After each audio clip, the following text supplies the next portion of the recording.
बिहार चुनावों में 2 चरण का मतदान हो चुका है और तीसरे चरण के लिए सारी पार्टियां जी जान से तैयारियों में जुटी हैं। इन्हीं तैयारियों के बीच हमने एनडीए के सहयोगी दल एलजेपी के सांसद चिराग पासवान के साथ एक पूरा दिन बिताया।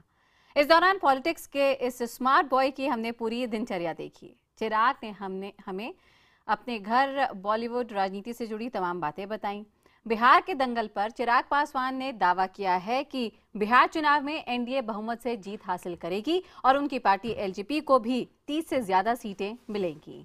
तो आइए देखते हैं हमारे सहयोगी वासुदेव त्रिपाठी के साथ ये खास रिपोर्ट।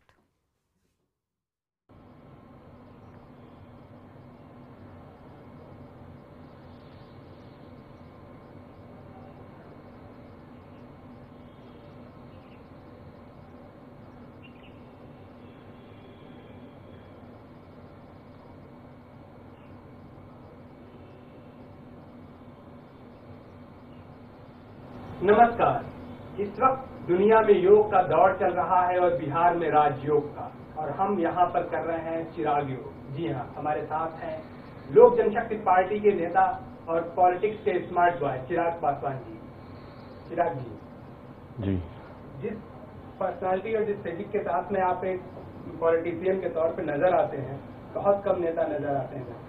क्या राज है इसके पीछे? राज कुछ नहीं है। मुझे लगता है मैंने इनहेरिट भी किया। मैंने अपने पेरेंट्स को, अपने मॉम डैड दोनों को मैंने बचपन से वर्कआउट करते हुए देखा है। योगा पापा बहुत करते हैं, उनको मैंने रोज देखा है योगा करते हुए। तो कहीं ना कहीं से हेल्थ कॉन्शियस हम लोग का परिवार शुरू से रहा है। तो वही चीज़ मैंने भी इनहेरिट की है। जब बड़ा हुआ मेरा रुझान वैसे वेट ट्रेनिंग्स और उसकी तरफ ज़्यादा गया, वो ज़्यादा करता हूँ। पर बिहार में चुनाव का समय चल रहा है, जिम जाने का मौका नहीं मिलता। तो आई थिंक योगा एक बहुत ही बेहतर विकल्प है। रादर वेट ट्रेनिंग से ज़्यादा बेहतर है। फ्लेक्सिबिलिटी लेके आता है, एनर्जाइज करता है आपकी बॉडी को ज़्यादा। तो जब घर पर होता हूँ, जिम नहीं जा पाता हूँ, तो योगा ज़रूर करता हूँ रोज़ सुबह उठ के। तो ये डेली रूटीन का पार्ट है इस चुनावी व्यस्त माहौल में? डेली रूटीन का पार्ट है। सुबह 1 घंटा पहले उठने की बात है, और कुछ नहीं है। तो 1 घंटा, मेरा मानना यह है कि अगर इंसान अपने पूरे दिनचर्या में 1 घंटा अगर अपने शरीर को नहीं दे सकता, तो उसका पूरा दिन बेकार है। तो आई थिंक एटलीस्ट 1 घंटा हम दिन का अपने शरीर को जरूर दे सकते हैं। ये इसलिए थोड़ा इंटरेस्टिंग हो जाता है क्योंकि जब पॉलिटिशियंस की बात होती है, राजनेताओं की बात होती है, तो एक अलग इमेज लोगों के मन में आती है, विशेष रूप से जो युवा वर्ग है। जी, अगर आप जैसे नेता, हालांकि प्रधानमंत्री मोदी जी भी काफी हेल्थ कॉन्शियस है और योगा पे तो उन्होंने योग दिवस तक पहुंचा दिया है। तो क्या आपको लगता है इससे जो युवा वर्ग है उसमें राजनीति के लिए, पॉलिटिक्स के लिए एक अट्रैक्शन भी पैदा होगा? अगर वो पॉलिटिशियंस की एक अच्छी इमेज, एक मॉडर्न इमेज जाएगी? मुझे पता नहीं कि इससे कितना अट्रैक्शन पैदा होगा, but this is what I am. मैं जैसा हूं मैं वैसा ही अपने आप को प्रेजेंट करना चाहता हूं। मुझे लगता है कि मेरी उम्र का हर लड़का, बिहारी हो या हिंदुस्तानी हो, देश के किसी भी कोने का हो, मुझे लगता है मेरी उम्र का हर लड़का हेल्थ कॉन्शियस है आज की तारीख में। मैं जिम जाता हूँ, जिम भरे होते हैं लड़के लड़कियों से। तो मुझे लगता है मेरी उम्र के जितने भी लड़के लड़कियां हैं वो अपने आप को फिट रखना चाहते हैं, अच्छा दिखना चाहते हैं, जो कोई गलत बात नहीं है। अगर आप अच्छा दिख रहे हैं, डेफिनेटली एक एड ऑन फैक्टर ही है जो आपको हेल्प ही करेगा।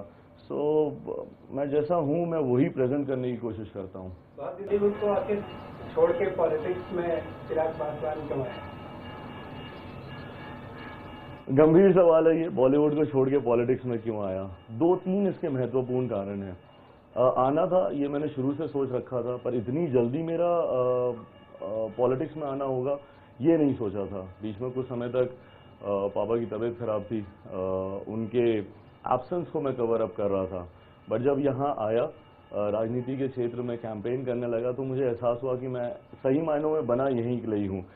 यही मुझे सबसे ज़्यादा कंफर्टेबली मैं कर सकता हूँ। की पार्टी को 40 सीटें मिली हैं। एनडीए की दूसरी सबसे बड़ी पार्टी है बीजेपी के बाद में। आपसे हम ये जानना चाहेंगे कि आपको एनडीए से अलग एक पार्टी के रूप में 40 सीटों पर कितनी सीटें जीतती हुई देख रहे हैं आप एलजेपी की तरफ से? देखिए, ईमानदारी की बात है, इसमें से हम लोग 28-30 तक तो हम लोग आराम से जाएंगे, और अगर हम लोग 30 को पार भी कर गए तो उसमें भी कोई आश्चर्य की बात नहीं होगी। लोकसभा में ही मैंने ये कहा था, लोकसभा के वक्त जब हम लोग 7 सीटों पे चुनाव लड़ रहे थे, मैं शुरू से कहता रहा था कि कम से कम हम लोग 5 सीटें जीतेंगे। और अगर हम लोग 7 तक भी चले गए तो आश्चर्य की बात नहीं होगी। और वही हुआ भी, 6 सीटें हम लोग जीते, 7वीं सीट भी हम लोग थोड़े ही मार्जिन से हम लोग हारे। बहरहाल वो भी मामला अभी न्यायालय में विचाराधीन है, उस पर मैं कोई टिप्पणी नहीं करूंगा। उसी तर्ज पर इसमें भी विधानसभा में भी हम लोग का स्ट्राइक रेट बहुत बेहतर होने वाला है। हम लोग 30 का आंकड़ा भी पार कर सकते हैं आराम से। ठीक है, तो आप अगर इतने पॉजिटिविटी के साथ में कैंपेनिंग कर रहे हैं तो एनडीए कितनी सीटें लाने वाली है? देखिए, हम लोगों का लक्ष्य था 185 प्लस। मुझे लगता है हम अपने लक्ष्य से बेहतर ही परफॉर्म करेंगे। हमने भी बहुत सारे नेताओं के साथ, बड़े बड़े दिग्गज नेताओं के साथ भी चुनावी कैंपेन देखा है, किया है, लेकिन ये जो भीड़ है और साथ में जो उत्साह है वो वाकई इस बात का तो समर्थन करता ही है जो आप कह रहे हैं। एक युवा नेता के तौर पे इतना ज़्यादा आपको कैंपेनिंग करनी होती है, हमारा आपसे रोज संपर्क भी होता है, देखते हैं कि आप रोज कैंपेनिंग पे निकलते हैं। कैसे इस समय आप अपने खान पान को, दिनचर्या को कैसे मेंटेन कर रहे हैं? देखिए, फिलहाल तो क्या नवरात्रे चल रहे हैं तो इसलिए ज़्यादा चिंता नहीं है खान पान को लेकर। व्रत पर हूँ, सिर्फ फलाहार पर हूँ, फल खाता हूँ, और कुछ नहीं। बट इवन अदरवाइज भी सफिशिएंट एनर्जी मिल जाती है फलों से इतने हेक्टिक इलेक्शन कैंपेन को पास करने के लिए? मुझे लगता है जब आप किसी सभा में जाते हैं और जब मुझे लोगों का उत्साह दिखता है, वही एनर्जी बहुत है मुझे एनर्जाइज करने के लिए। तो मेरी एनर्जी का स्रोत तो चुनावी सभाएं हैं, जनसंपर्क है। खाने पीने से मैं रेगुलर डेज में भी कम ही एनर्जी लेता हूँ, कमज़ोर हूँ खाने पीने के मामले में, हेल्थ कॉन्शियस हूँ। जैसा हम लोग सुबह योगा करते वक्त भी डिस्कस कर रहे थे, तो मैं बहुत ज़्यादा कार्ब्स वगैरह नहीं लेता हूँ अपनी डाइट में, प्रोटीन डाइट ज़्यादा रखता हूँ। मेरा नॉर्मल डे भी एक प्रोटीन शेक से ही शुरू होता है। ठीक है, खाने पीने की बात की आपने, प्रोटीन की बात की, लेकिन गरीबों की जो थाली से दाल जो है वो गायब हो रही है, प्रोटीन गायब हो रही है। आप हाँ, नहीं, सही बात है, और ये चिंता का विषय भी है हमारे लिए। मैं बहुत ज़्यादा इसमें मेरी भूमिका नहीं है, ये कहीं ना कहीं सरकारों का मामला है। एक सांसद होने के नाते कंसर्न विभागों तक, इसलिए क्योंकि केंद्र सरकार की प्राथमिक जिम्मेदारी बनती है, और साथ साथ में जो रामविलास पासवान जी जो कि आपके पिताजी हैं, वो कंसर्न मंत्रालय को भी देख रहे हैं, इसलिए हमने आपसे सवाल पूछ दिया। नहीं, बिल्कुल, क्योंकि हमारी पार्टी के राष्ट्रीय अध्यक्ष माननीय रामविलास पासवान जी के पास ये विभाग है। इस विभाग की भी एक अहम जिम्मेदारी बनती है कि जिस तरीके से दालों के की कीमतें बढ़ती जा रही हैं, उस पर नियंत्रण पाने का। क्योंकि हमारे राष्ट्रीय अध्यक्ष और इस विभाग के मंत्री मेरे पिताजी भी हैं, तो मैं खुद ईमानदारी से इस बात को मैं देख रहा हूँ कि किस तत्परता से वो दिन रात लगे हुए हैं कि किसी तरीके से इसे कंट्रोल में लाया जाए। खाने के एक मुद्दे पर, मतलब दाल पर लोग बेहाल हैं, तो दूसरे मसले पर बवाल है। मैं बात कर रहा हूँ गोमांस के मुद्दे की। डोमिनेट करने की कोशिश की गई इसे बिहार चुनाव में, उसके बाद बीजेपी की तरफ से भी, तमाम बीजेपी के नेताओं की तरफ से जिस तरीके से बयान दिए गए, आपका इस पर क्या रुख है?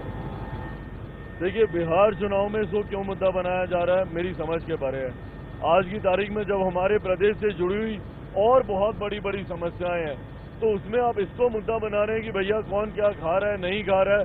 देखिए, दादरी में जो हुआ, अखलाक के साथ जो हुआ, बहुत दुखद घटना है, इसकी निंदा सबने की है। और मैं आज भी मांग करता हूं कि जितने भी दोषी हों उनके ऊपर सख्त से सख्त कार्रवाई होनी चाहिए। पर इसको आप बिहार के चुनाव में मुद्दा बना रहे हैं। ऐसे मुद्दों का राजनीतिकरण करना ही अपने में ही एक बहुत दुखद बात है। आप एक युवा नेता ही नहीं है, बल्कि पढ़े लिखे युवा नेता है। और लालू यादव, इसलिए आपकी राय इस पे जानना रोचक होगा। लालू यादव कहते हैं हमारे ऊपर पंखा गिरा, बीजेपी वाले ने टोना डटका करा रहे हैं, बीजेपी और संघ वाले मिलकर के। देखिए, 21वीं सदी में आज आप तंत्र मंत्र, जादू टोना, काला जादू, ऐसी चर्चाएं करते हैं, थोड़ा सा अजीब लगता है। गॉड फेयरिंग मैं भी हूँ, मैं भी ऊपर वाले पर विश्वास रखता हूँ, बट ऊपर वाले पे विश्वास रखने का मतलब ये नहीं है कि आप तंत्र मंत्र, जादू टोना, ऐसी चीजों पर आप अपना विश्वास जाहिर करें। लालू जी जिस तरीके से इस भाषा का प्रयोग कर रहे हैं, कहीं ना कहीं उनके संस्कारों में भी ये दिख रहा है। जिस तरीके से वो अपने पुत्रों को, मेरे दोनों छोटे भाइयों को ही शिक्षा नहीं दे पाए, तो वो आज प्रदेश भर में फैले मेरे युवा भाइयों की शिक्षा की जिम्मेदारी उठाना चाह रहे हैं। तो ये भी एक चिंता का विषय है कि ऐसे नेता जो पढ़ाई लिखाई से ज्यादा तंत्र मंत्र में विश्वास रखें, उनके हाथों में बिहार का भविष्य कैसा होगा ये जनता को अब निर्णय लेना है। अपनी विरासत को अपने बेटों तक पहुंचाने के लिए नीतीश कुमार से गठबंधन करना पड़ा। नहीं, देखिए, गठबंधन तो कहीं ना कहीं उनकी मजबूरी है ही, और ये उनकी राजनीतिक मजबूरी नहीं है, ये इनकी व्यक्तिगत मजबूरी है। अपने परिवार को स्थापित करने के लिए डेफिनेटली उनको ये कदम उठाना पड़ा। अब बहरहाल हर व्यक्ति स्वतंत्र है अपने बेहतर भविष्य के लिए, अच्छे निर्णय लेने के लिए। अपनी बुद्धि, अपने विवेक से उन्होंने जो निर्णय लिया होगा, मुझे लगता है कि शायद उन्होंने अपनी बेहतरी के लिए ये निर्णय लिया होगा। बट बहरहाल जब आप ऐसे निर्णय लेते हैं, जरूरी है कि आप उसमें व्यक्तिगत हित से ज्यादा प्राथमिकता आप अपने पार्टी हित को दें।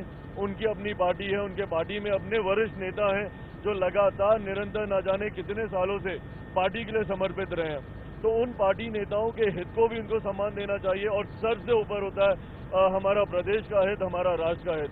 तो मैं उम्मीद करता हूं कि लालू जी जो भी निर्णय लें वो देश हित में हो, हमारे प्रदेश हित में। ठीक है, आपने अपने दोनों भाइयों की बात की। आपका कौन सा भाई ऐसा आपको लगता है जो कि लालू जी की राजनीतिक विरासत को संभाल पाएगा? देखिए, पहले तो मैं अपने दोनों भाइयों को लेकर कंफ्यूज चल रहा हूं कि मेरे दोनों भाइयों में मेरा सबसे छोटा भाई कौन सा है, बड़ा वाला छोटा है कि छोटा वाला छोटा है। बहरहाल ये लालू जी के घर का हिसाब किताब है, मुझे लगता है वो सक्षम है घर का हिसाब किताब रखने में। उनमें से कौन ज्यादा सक्षम है नहीं है मैं नहीं जानता, मेरे लिए दोनों मेरे छोटे भाई के समान है। राजनीतिक करियर में वो अपनी शुरुआत कर रहे हैं। ढेर सारी शुभकामनाएं हैं दोनों के प्रति, और उम्मीद करता हूं कि वो जो भी करें ईमानदारी से करें, प्रदेश हित और देश हित में करें।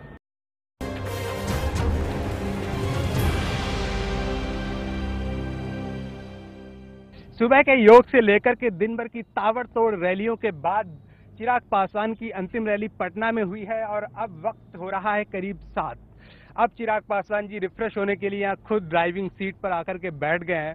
ये बताइए, ये अक्सर होता है जब दिन भर थक जाते हैं तो अब ड्राइविंग? हाँ, ये मैं करता हूँ। ड्राइविंग का मुझे शौक है, जब जब मौका मिलता है मैं कोशिश करता हूँ। ड्राइविंग, जैसा आपने खुद ही कहा, कि ये मुझे रिफ्रेश भी करता है, और ड्राइविंग का शौक है तो मेरे लिए भी एक रिफ्रेशमेंट के तौर पर है। अब खुद ड्राइव करता हुआ घर जाऊंगा, दिन भर क्या क्या हुआ ड्राइव करते करते उसको मनी में एनालाइज भी कर पाता हूँ। तो ड्राइविंग शौक है, हॉबी है, मजा आ रहा है। कौन सी रोड पे, आप पूरे देश में तो घूमे ही होंगे, कौन सी रोड पे सबसे ज्यादा ड्राइव करने में मजा आता है? कहीं पे भी, ईमानदारी की बात है, मैं कहीं पे भी आप मुझे दे दीजिए। जैसा मैंने कहा कि मुझे ड्राइविंग का शौक है, मैंने घंटों घंटों तक नॉन स्टॉप एक प्रदेश से दूसरे प्रदेश, दिल्ली जयपुर मैंने बहुत ड्राइव किया, दिल्ली से हिमाचल, दिल्ली से पंजाब मैंने बहुत ड्राइव किया है। यहाँ पटना से आप ले लीजिए, सारे इंटीरियर्स में कई बार अपनी लोकसभा जमुई में गया हूँ खुद ड्राइव करते हुए। ड्राइविंग वही है, जैसा मैंने कहा कि शौक है, मज़ा आता है करने में। मैं खुद रिफ्रेश भी होता हूँ। बहुत से थॉट प्रोसेसेस हैं जो कि ड्राइव करते करते मैं उनको एनालाइज कर पाता हूँ, तो यही करने की कोशिश भी है। युवा है, नेता है, जो सुबह योगा भी करते हैं, लोगों के साथ बैठ के चिट चैट भी करते हैं, सेल्फी भी खिंचाते हैं, ड्राइविंग भी करते हैं। एक दूसरे बड़े नेता हैं, युवा नेता है राहुल गांधी। जो महागठबंधन है उसमें कांग्रेस पार्टी भले ही तीसरे नंबर की पार्टी हो, लेकिन सबसे बड़ी पार्टी है राष्ट्रीय स्तर पर, ये बात तो है ही। लेकिन उनका कुछ पता नहीं चल रहा है इन दिनों। शुरुआत में कुछ रैलियां हुई, अब फिर नहीं दिखाई दे रहे हैं। नहीं, देखिए, राहुल जी एक हमारी राष्ट्रीय पार्टी के उपाध्यक्ष हैं। वो खुद सक्षम है अपने अच्छे बुरे का निर्णय लेने के लिए, अपनी पार्टी के लिए अच्छा बुरा क्या है उसको समझने के लिए। देखिए, मुझे नहीं लगता कि कोई भी व्यक्ति, आपके कहने का मतलब है कि वो यहाँ न आकर के अपनी पार्टी का भला कर रहे हैं? अब हो सकता है कि शायद वो उसमें भी एक भला हो, पर जैसा मैंने कहा कि मैं दूसरों की कमजोरियों पर या दूसरों की अच्छाई बुराई पे ज्यादा ध्यान ना केंद्रित करते हुए, हमारे गठबंधन, हमारी पार्टी, व्यक्तिगत तौर पर मैं खुद, मेरी क्या मजबूतियां हैं, मेरी क्या वीकनेसेस हैं, मैं उन पर ज्यादा काम करता हूं। दूसरे क्या कर रहे हैं नहीं कर रहे हैं, मैं उस पर ध्यान थोड़ा कम ही केंद्रित करता हूं। ये बताइए कि कब तक, अगर आपकी सरकार आती है तो पटना की इन सड़कों पर स्मूथ ड्राइविंग का मजा आपके साथ हमें कब तक मिलेगा? देखिए, गंभीर विषय है ये, इसको मैं बहुत हल्के से कि हाँ हम लोग आ जाएंगे, हम लोग कर देंगे, मैं इतने कैजुअली नहीं कह सकता हूँ। प्रदेश भर की जिम्मेदारी उठाना बहुत बड़ी बात होती है। उसके लिए आपको बाकायदा एक रोड मैप, एक मास्टर प्लान आपको तैयार करना होगा तमाम आपके अधिकारियों के साथ बैठकर। बट हाँ, मैं इतना जरूर विश्वास के साथ कह सकता हूँ कि हमारा गठबंधन, हमारे नेता इसमें तत्परता जरूर दिखाएंगे, ये मैं विश्वास के साथ कह सकता हूँ। आपने बड़ी गंभीरता की बात कही कि इस विषय को हम इतने लाइटली नहीं ले सकते हैं। तो एक हम आपसे और से गंभीर सवाल आपसे पूछते हैं, ये बताइए कि चिराग पासवान के इलेक्शन कैंपेन और तमाम उसके लिए कवर करने के लिए मेरा बिहार आना हुआ। अब वो पार्टी कब होगी जिसके लिए मुझे यहाँ पे आना पड़ेगा? कब चिराग पासवान शादी कर रहे हैं? ये बाउंसर था आपका, सुबह से लेके अभी तक ये बाउंसर गया।